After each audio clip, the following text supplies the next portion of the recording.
Selamat pagi kepada Madeline dan juga rakan-rakan sekalian. Hari ini saya ingin membentangkan tajuk pembentangan saya, yaitu pengurusan bilik darjah dan tingkah laku kanak-kanak. Saya adalah Eda binti Bius, ICI 2011017F.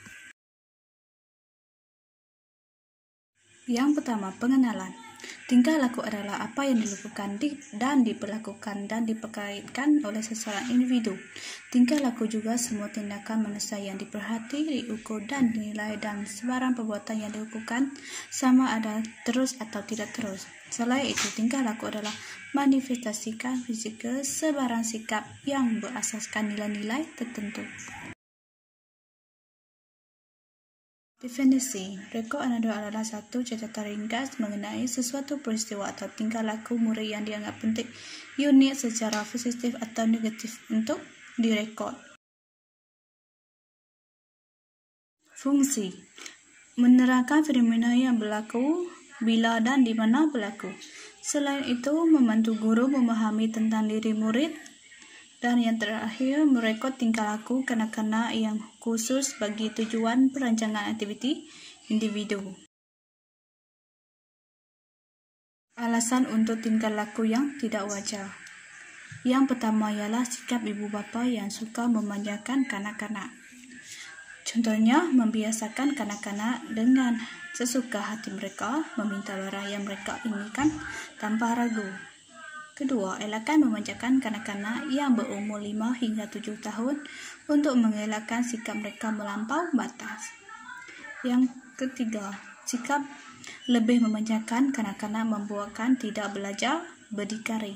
Dan yang terakhir, biarkan kanak-kanak belajar menenangkan diri ketika sedang marah dan emosi. Yang kedua, ialah sikap ibu bapa yang suka berjanji kepada kanak-kanak. Contohnya, kanak-kanak suka menangis dan mengamuk ketika mereka menginginkan sesuatu yang mereka inginkan. Yang kedua, ibu bapa suka berjanji kepada kanak-kanak dalam membeli barang atau menghadiahkan kepada mereka. Yang ketiga, sikap ini membuatkan kanak-kanak beremosi dan mengamuk ketika janji mereka tidak ditunaikan. Dan yang keempat, apabila ibu bapa berjanji membeli barang tetapi ibu bapa lupa untuk membeli barang mainan. Dan yang terakhir, elakkan berjanji kepada mereka supaya kanak-kanak tidak mengikut sikap ibu bapa yang amalkan. Menguruskan tingkah laku. Dua strategi yang digunakan untuk menangani tingkah laku kanak-kanak ialah: yang pertama, dengan memerhati gelagat kanak-kanak ketika menangis. Strategi ini sangat sesuai digunakan dalam mengatasi kanak-kanak dalam mendidik dan mendisiplinkan mereka. Jangan terlalu memanjakan kanak-kanak untuk mengelakkan mereka bersikap sedemikian seperti mudah marah, melintasi batas, dan mengamuk. Selain itu, kanak-kanak berani meninggikan suara, melawan, memukul, dan mengamuk apabila ingin mendapatkan sesuatu barang yang mereka inginkan. Dan keadaan dunia yang semakin moden, kemudahan yang semakin menarik minat kanak-kanak dalam membeli barang yang tidak berfaedah. Yang kedua, memahami luahan hati anak. Strategi ini sangat sesuai di mana ibu bapa mengambil tahu perasaan yang dihadapi oleh kanak-kanak ketika mereka dalam keadaan sedih dan kecewa.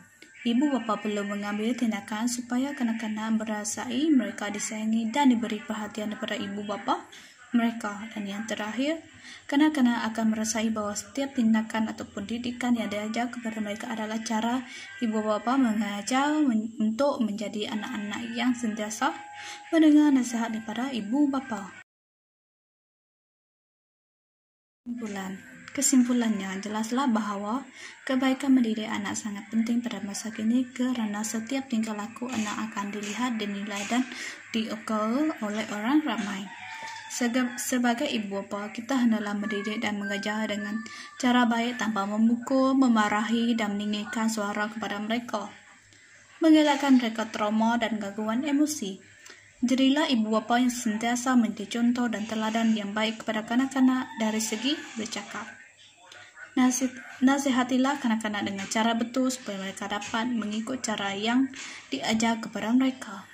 Kepada ibu bapa di luar sana, jadilah ibu bapa kepada kanak-kanak supaya dapat menjadi contoh kepada generasi yang akan datang kelak.